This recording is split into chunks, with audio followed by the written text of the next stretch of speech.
မြတ်စွာဘုရားကအမြဲတမ်းအတုပကမ္မထံလေးဟောလို့ရှိတယ်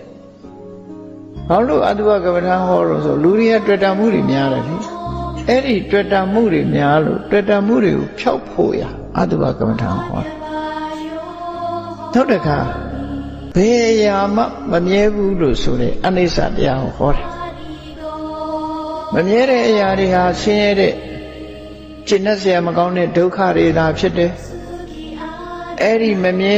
ဆင်းရဲတဲ့အရာတွေဟာကိုယ်ဘာမှမတတ်နိုင်တဲ့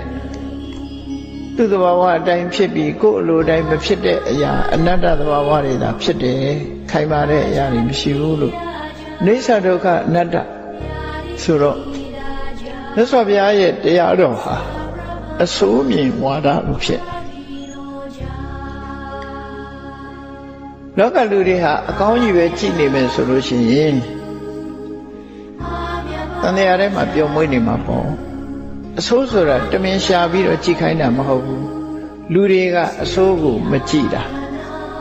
ကောင်းတာလေးပဲကောင်းကွက်ကိုရှာပြီးတော့ပျော်မွေ့နေကြတာဖြစ်တယ်အဆိုးနဲ့တွေ့ပြီဆိုတော့မှအမလေးဆိုပြီးနောက်ဆုံးဖြစ်ကြတာနော်ဆိုးပြီဆိုရင်ဖြစ်ပြီလေလူတယောက်နေမကောင်းထိုင်မသာဖြစ်လို့ယောဂဖြစ်ပြီလေဆိုဆေးုံရောက်တာနော်အဲ့ကြရင်ပြပြသလဲဖြစ်ကုန်ခြေမကိုင်ပြီးလက်မကိုင်ပြီးဖြစ်နေသောတော်ကဟောတဲ့အနိစ္စဆိုတဲ့အခါကျတော့သိစိတ်ဝင်လာဘူးကိုယ်နေစ္စလို့ပဲထင်နေယောဂတဲ့ဆိုတာတွေးလိုက်တာနဲ့တပြိုင်နက်မျက်လုံးပြူမျက်စံပြူဖြစ်ကဲပါအောင်ယူပါအောင်ဖြစ်လာတကယ်ကိုကမမြဲတဲ့သဘာဝရှိသည့်အတွက်ကြောင့်ဆင်းရဲဒုက္ခဆိုတာကြုံကိုကြုံလာမှာဖြစ်တယ်နောက်ဆုံးမှသေခြင်းဆိုတဲ့အဆုံးသတ်မှုနဲ့လာမှာပဲဒီလိုပဲဖြစ်တယ်ကိုကောင်းဘောကသပင်လေးတွေဖြူလာပြန်တော့လေအောင်မဲအန်တုလိုက်တယ်ဆေးဆိုးပလိုက်တယ်ဖုံးကွယ်လို့ရနေတာကိုဖုံးကွယ်ပြလိုက်သွားကျိုးတယ်ကိစ္စမရှိဘူးသွားဆိုင်ပလိုက်တချို့ကတော့ချိုးပြီးတော့တောင်ဆိုင်တယ်ထမလှချင်လို့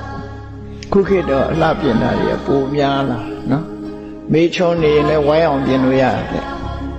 မေးဝိုင်းနေလည်းမေးချုံလေးဖြစ်ချင်ရင်လည်းပြင်လို့ရတယ်လူတစ်ကိုယ်လုံးကိုခုဟာပဂရိယုတ်ပျောက်သွားအောင်ပြင်လို့ရတဲ့ခေတ်ရောက်လာပြင်တဲ့လူကလည်းတကယ်တော့ပြင်တာပဲအနာခံပြီးတော့ပြင်တယ်နော်သူ့ကိုယ်သူတော့ဆောင်ပုတ်ရှိကောင်းရှိလိမ့်မယ်အနာခံမှအသာဆန်ရမယ်ဆိုအဲ့တော့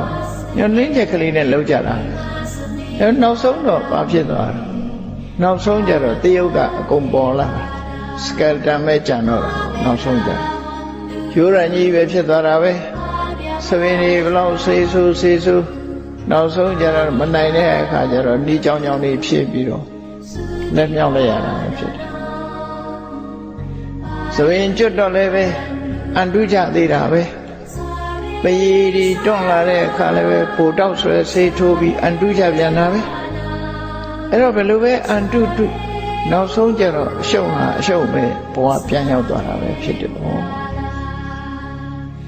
မြတ်စွာဘုရားကဟောထားတာအရှိပဂရိကိုပဂရိအတိုင်းမြင်မှာဘဝဆိုတာဟာအဆိုးကြီးမဟုတ်ပါဘူးမြတ်စွာဘုရားကဘဝမှာကောင်းတာလည်းရှိပါတယ်ဆိုးတာလည်းရှိပါတယ်အကောင်းနဲ့အဆိုးနှမျိုးခွဲခြားပြီးတော့ဟောတယ်သို့တော်မြတ်စွာဘုရားကတရားရီဘဝကိုမတွေ့တတ်အောင်ဟောတဲ့အခါကျတော့ pessimism အဆိုးမြင်ဝါဒကြီးလို့ဖြစ်နေတယ်ပေါ့တကယ်ကတော့ realism ဆိုတဲ့အမှန်မြင်ဝါဒသာလည်းဖြစ်တယ်အဆိုးကြီးမြင်တာမဟုတ်ဘူးကောင်းတဲ့အကွက်ကိုလည်းကောင်းတယ်လို့ပြောတယ်မကောင်းတဲ့အကွက်ကိုလည်းမကောင်းဘူးလို့ပြောတယ်ဒါဖြင့်ဘဝမှာကျေနပ်စရာဘာရှိတယ်လို့မေးကြည့်ကိုယ့်အကိုဖြေရှားကြည့်ငါလူဘဝရလာတယ်ကျေနပ်စရာဘာကောင်းလဲဘဝကိုအကြောင်းပြုပြီးစိတ်ချမ်းသာမှုကိုယ်ချမ်းသာမှုရတာဆိုလို့ရှိရင်ဒါဘဝရဲ့ကျေနပ်စရာပဲ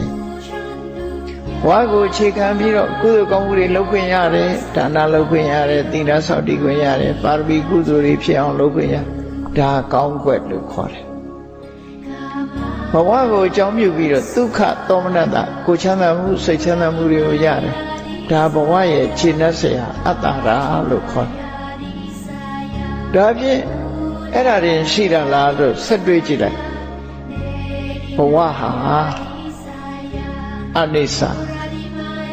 သာဝရတည်မြဲနေမှာမဟုတ်ဘူးရုပ်လှတဲ့ပုဂ္ဂိုလ်ကလည်းပဲလှပတဲ့ရုပ်ကလေးအမြဲနေမှာမဟုတ်ဘူးနုပြိုတဲ့ပုဂ္ဂိုလ်ကလည်းဒီနုပြိုမှုတွေကစင်သာဝရမဟုတ်ဘူးနော်အဲ့ဒီအရာခတ်သိမ်းဟာပြောင်းလဲပြီးတော့နေတာဖြစ်သောကြောင့်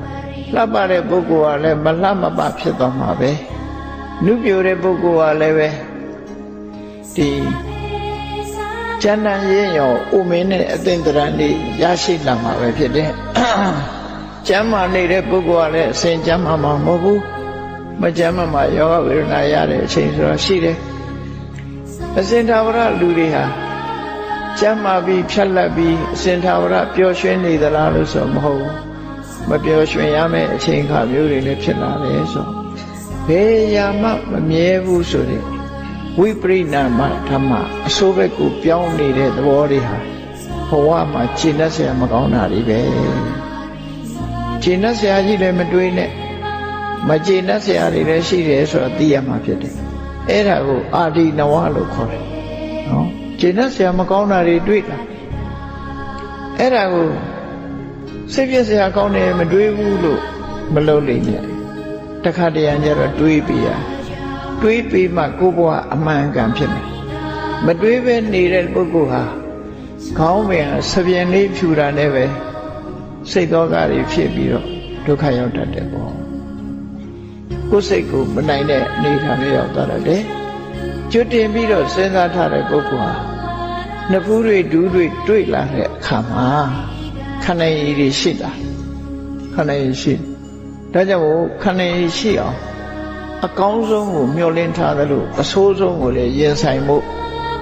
အသင့်ရှိဖို့လိုအပ်တယ်မြတ်စွာဘုရားကသင်တာအဲ့ဒါပါပဲနော်ဘဝမှာကောင်းတာတွေရှိတယ်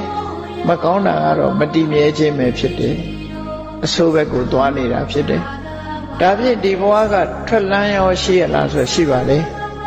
ဘာနဲ့ထွက်ရမလဲလို့ဆိုရင်ဘဝပေါ်မှာခြေနှက်နေတဲ့တဏှာကိုဖယ်ရမှာဖြစ်တယ်